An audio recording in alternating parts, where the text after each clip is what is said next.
আমি এইরকমই।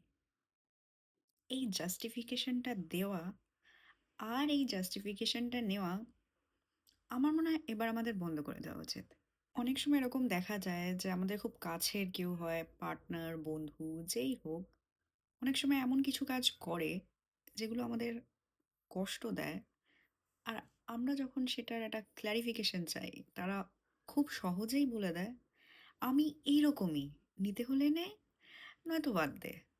এটা কোনো অনেস্টি নয়। এটা স্ট্রেট আপ স্বার্থপরতা।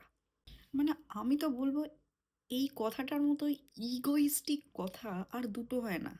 একটা মানুষ যখন আপনার কাছে খুব মূল্যবান হয়ে ওঠে আর আপনার কিছু কর্মকাণ্ডের জন্য সে কষ্ট পায়, আপনি কি করে তাকে বলতে পারেন যে আমি এইরকমই, মেনে নাও? শোনো বস, হিসেবটা খুব সোজা। People do change their ways and their bad habits for the bonds they care about, for the people they care about.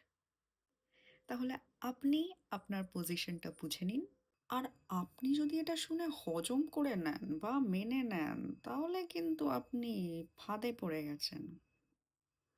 এই যে আপনি ভুল জায়গায় অ্যাডজাস্ট করলেন, এটা কিন্তু বেশ শুরু। আপনার ভ্যালু দ্বিগুণ পড়ে যাবে। আর তার ইগো তুঙ্গে। সেই জন্য বলছি, কেউ যদি আপনাকে হার্ট করে কষ্ট দিয়ে আমি এইরকমই বলে হাত গুটিয়ে বসে থাকে, তাহলে কেটে পড়ুন। এক্ষুনি কেটে পড়ুন।